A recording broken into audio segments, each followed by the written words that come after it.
Salut mes frères et sœurs, par l'amour de Dieu, par la grâce de Dieu, na ilele suli bosona bino ko bakisaka ka un de plus na onkola ko tia katinanga ni nanga kina loba mukwa lelo bande konanga na olobelaka likambo yo nzambe akutana kina Ezekiel atake prophète munene ko talise état d'âme ya bana Israël pe nzamba kende ko talisa esika bana Israël bango babande ko baki baza ko sangana me nzamba bande ko mona bisika bazali ko sangana nzamba bande ko mona mikuwa muteza ko sangana.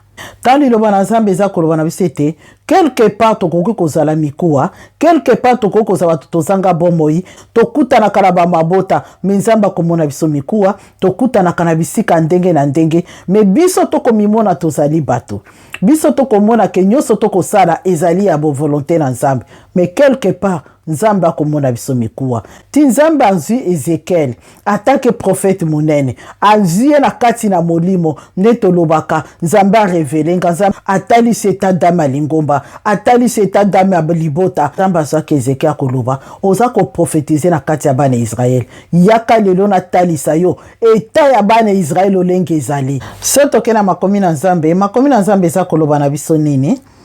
La main de l'Éternel fait sur moi, et l'Éternel me transporta en esprit, et me déposa dans le milieu d'une vallée remplie de ossements. Il me fit passer auprès d'eux tout autour, et voici, il était fort nombreux. À la surface de la vallée, il était complètement sec. Il me dit, fils de l'homme, ces os pourront-ils revivre? J'ai répondu, Seigneur éternel, tu le sais. Il me dit, prophétise sur ces os et dis-leur, ossements desséchés, écoutez la parole de l'Éternel. Ici parle le Seigneur éternel à ces os. Voici, je vais faire entrer en vous un esprit et vous vivrez. C'est la parole de l'Éternel. Sokozi makomi oyo lobi kitalango kino na suka okomona bikamwa na nzambe. Ndeko nanga na lobaka nzambe alingi biso mingi. Nzambe posa na ye eza po ete tobika. Soki akelaka biso alobi en réalité dans l'homme c'est l'esprit. Alo posa na nzambe alingaka ndenge toyaki na mokilo yo tosala ezali bonzambe na ye po ete na kosala ezali bonzambe na ye nde sika milimo na biso ekozwa bomoi pe lobiko. Me mingi soki toye na kati na mokilo ne pa totambola na kati na ezali volonté na nzambe mingi toko tambola contre volonté na nzambe e pa toko tambola ka contre volonté na nzambe e pa toko kutana kana ba pasi minyoko mikakatano na miso na biso bato boye toko mona lokwa toko tambola kati na bonzambe na miso na biso bato toko mona toko sukola toko lata toko ngenga bato bako kumisa bako mona solo bisika na bomo ezali bisika na lobiko ezali bisika na solo esengo ezali. Mais est-ce que na nzambe akomona pe esengo wana nzambe akomona lobiko wana nzambe akomona lolenge biso tokomona. Prophète Ezekiel abande komona bana Israël. Prophète Ezekiel abande ko prophétiser na kati ya bana Israël. Posa na nzambe ezalaki ete prophète Ezekiel atalisa bana na nzambe oyo ezali esengo nzambe. Posa na nzambe ezalaki ete prophète Ezekiel akomisa ba message nzambe azali kopesa ezalaki talisa bango me bana na Israël babande kokoma kakate. Bana Israël babande ko comprendre kakate. Babande komona lolenge bakotambwisa bomoi na bango bazali na kati na volonté na nzambe. Lolenge makambo ko sala ezali mokano na nzambe. Me nzambe babande komona basila kokufa. Basila kopola. Pe mikuwa esila kokauka. Tozali lolengo wana ndeko na ngai. Lelo nzambe na kembo na ye akomona yo na nga lolenge nini.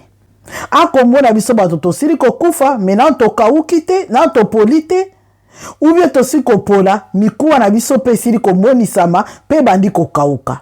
Loko moko ya espoir ekokozala lisusu te. Mingi tokosambela mingi toko kota ba jeune mingi toko kedaka mangomba mingi toko zaka na kati na mangomba mingi toko lobaka tozali ya nzambe ndeko nanga kobenga mwana na nzambe elobi te ke bomo inezali kotambola selo volonté na nzambe kobenga mwana na nzambe elobi te ke yo na nzambe bozali na relation kobenga mwana na nzambe to na ndimela nzambe elobi te ke yo ozali ya nzambe.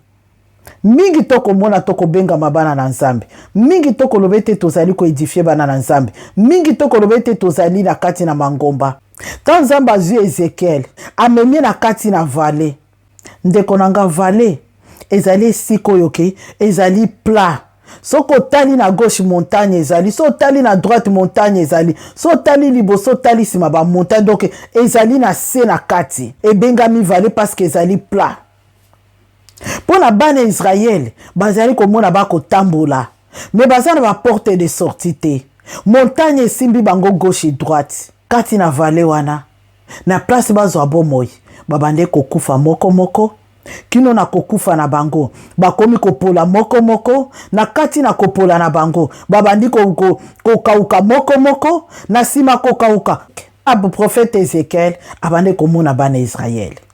Ndeko nanga lelo tokozonga na bamangomba na biso, lelo tokozonga na kati na babomoi na biso, tokozonga na kati na mabota, tokozonga na kati na baninga, tokozonga na kati na bantourage.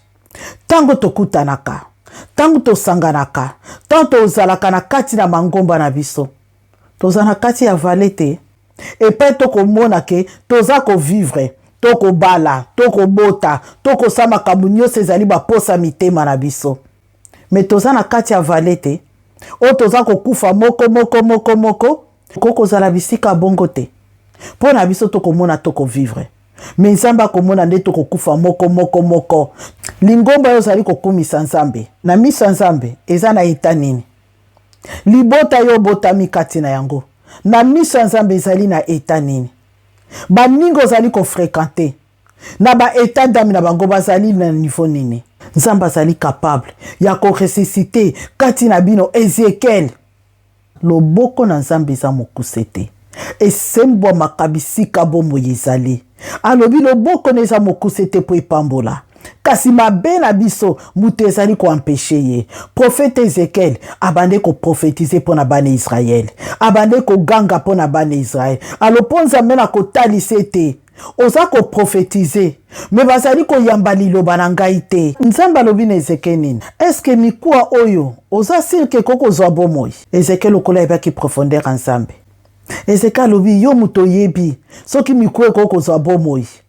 Nzamba lobi na Ezekiel yebi sabango ba yoka liloba na ngai. Yoka liloba na nzambe. Ndeko na nga na répétaka 1000 fois. Prière ekangolaka te. Oye kangolaka, c'est la parole de Dieu. Liloba mute kangolaka, liloba nde pesaka bomoi. Nzamba komaki liloba, po ete liloba nde pesaka lobiko. Na kati na koyoka liloba na nzambe, na kati na kokota na pratique nango, na kati na kotosa liloba na nzambe, esika bomoi ezalaka. Bana Israël bawelaki ba prophétie, bana Israël bawelaki ba révélation, bana bakoke kovanda kati na liloba na nzambe te. Yango nzambe amonaki bango mikuwa. Kasi tangu liloba na nzambe kome kokota kati na bango, balobi nini? Loba na bango, soki boyoki liloba na nga, na kopia bino misuni, na mikuwa na bino, na kopesa bino poso, na kopesa bino baner, epi na kozwa molimo na nga, na kotiango kati na bino. Tozalaka na ekuta nzambe, toluka ete milimo na bana nzambe ebika na kati na molimo, toluka ba miracle la musuni te, toluka tobikisa milimo na bana nzambe. Combien de fois tokoza na kati na mangomba? Mangomba na tokomona mangombe kongenga, eko sala ba exploit, tokomona makambo ya minene, me nzamba komona lingomba na eza nango ba mikuwa. Pona nini? Parole de Dieu za lisusu te. Kobanga nzambe eza lisusu te. Pona nini? Okomona na kati na lingomba na mabe na mabe nde eza ko se glorifier, molili na molili nde eza ko se glorifier. Vale koza lingomba ndenge na lobi, vale koza libota, vale koza la ba esika oyo bokutanaka, me nzamba komona bino bozali bakufi. Ne sika gloire na nzambe nde ezali gloire a monguna. Okoza za na kati na libota, ndeko nanga na libota na bino bozaka na bino mikuwa. Koto ngombe telema ya pauvreté, koto ngombe telema ya stérilité, koto ngombe telema ya souffrance ba maladie incurable, koto ngombe telema ya ba condamnation, mututa koko avancer na vie. Boza na kati ya vale ya mikuwa, boza na kati na mikuwa. Nzambe anaposa kopesa bomoi, akoluka prophète ni na kotinda, akende ko prophétiser mema liloba na bomoi, liloba ne kende ko kangola, liloba ne kende ko sikola, liloba ne kende ko pesa misuni, ekende ko pesa poso, ekende ko pesa baner, pe nzambe tango ko souffler bomoi.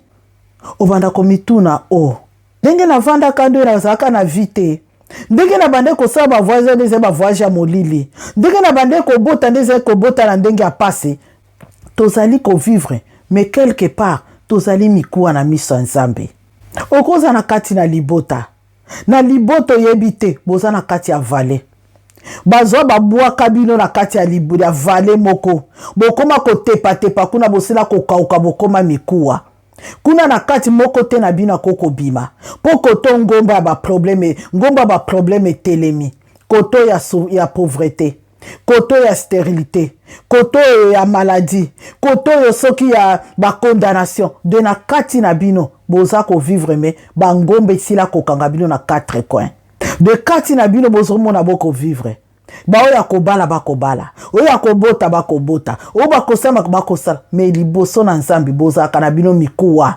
bombo yezate kufa na kufa mabota boni tozali bongo ndeko nanga okomona tanzamba kako lamusa Ezekiel na kati na bango akomomona bandeko ne nyoso ke bazalaka ya kokufa abandi komona baninga nyoso bazena kati na mabunga abandi kotala pasteur azai komya biso na libulu na kufa ndeko nanga nzamba resisitaka ba Ezekiel eya na Ezekiel na ba mabota na biso eza na Ezekiel na ba mangomba na biso eza na Ezekiel na kati na banzela na biso kasi toni koyoka bango te tant bazoya na parole de Dieu parole de vie o ezali kopesa bomoi to komona bango lokola bazali bato na mayele te ou bien bato bazangi likambo kosala ou bien bato moko bali dépasser ndeko nanga tango Ezekiel abande ko prophétiser na bana Israël ete ba yoka parole de Dieu bango bamona lokola bazali bato na bomoi metala ndenge zamba mona ka bango mikuwa ya kokauka ezanga bomoi yoko zalo lala kola mukaka na miso nzambo zala kano mukuwa osila kokauka oza na bomoi te bo bakausa yo bakunda baboma yo kala bakunda yo kala okoma osila kokauka do oza na bomoi te nzamba linko peso bomoi nzamba liko zongiselo bomoi nzamba na posa apeso bomoi oyezanga kikati na yo abimiso na vale omimona kamutu pozolia ozomela ozolala ozobima ozozonga me liboso na nzambe ozali no mutu te ndeko nanga batu boni tokotambwa ndenge na lobaka yo komimona ozali na bomoi me osila kokauka akati na bomoi na yo okendaka lingomba na tamso okendaka nzambe amonaka ngo mikuwa na mikuwa na kosengo ndeko nanga lilango la nzambe likona bomoi na yo lelama wa nzambe likona bomoi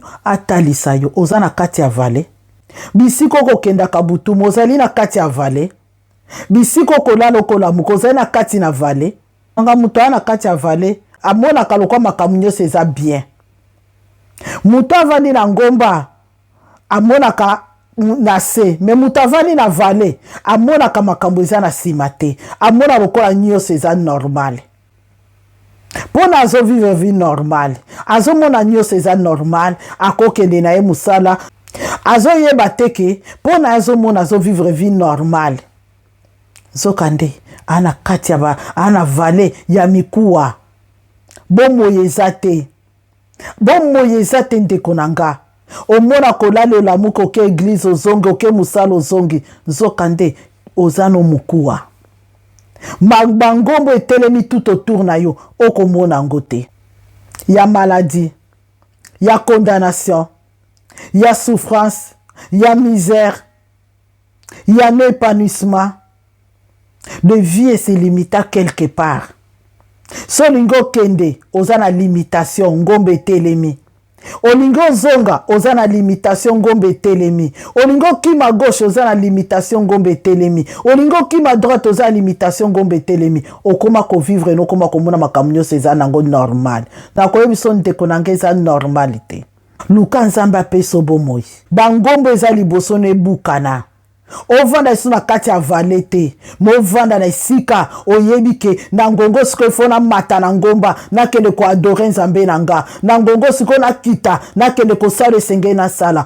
ozala mutu ozali na komata na kokita kasi soko oza stable wana ovanda nokoma komona makambo nyonso eza normal nakoyebi soki oza normal te ozali mokuwa na kati ya lingomba omona ka lingombe eza kotourne kaka esika moko botourna na bino kaka soki ano bosalaki oyo ano elandi kaka yango ano bozongeli kaka yango bozaka na épanouissement te ndeko nango oza na kati ya vale oza na kati na libota etournaka esika moko mbula na mbula bozaka na même histoire mbula na mbula bokendaka esika moko te mbula na mbula ka bozongela makambo oza na kati ya vale olingo osala likambo ngombe etelemi oza na kati ya vale nyonso kosala épanouissement ezali te avancement ezali te nakoyebiso ndeko nango oza na kati ya vale ya mikuwa eza na eloko epesaka bomoi te soki liloba na nzambe te liloba na nzambe nde ekofungola o connaissance ekofungola intelligence ekofliso soki oza na kati ya volonté to oza mosika ya volonté ya nzambe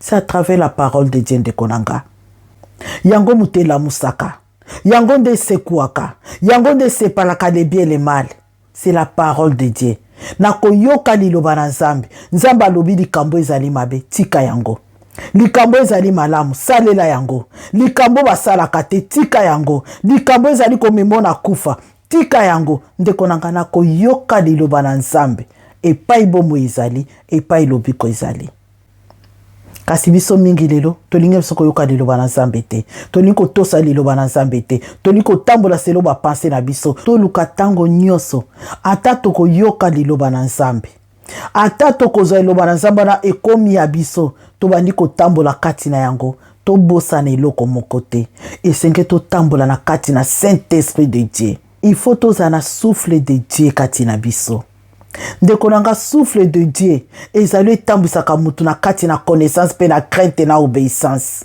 mais biso le tokotambola na biloko wana te tokotambola na basentima na biso tokotambola na bapense na biso me nazali ya nzambe lobi esenge napesa bino siko esprit nanga lolenge sumasi alobaki nakei me nakotika bino bana bitike te nakotindela bino molimo santo oyo akopesa bino connaissance intelligence ndeko nanga pe alobaki sa molimo santo tokoka na biso eloko moko te alors nzambe alobi na Ezekiel prophétise molimo santo musala na ezali wana mpona korevele biso des choses cachées mpona kointerpele biso comment marcher dans la volonté de Dieu mpona kotalisa biso la crainte de Dieu ça le Saint-Esprit ndeko nanga ozali incapable ya kosala eloko moko okoki kosala na yo moko osala ngo na mosuni me ntango osala ngo na molimo santo okozwa bomoi ya solo alo molimo santo ayaka bisika liloba na nzambe ezali molimo santo aka kosala bisika liloba na nzambe evandi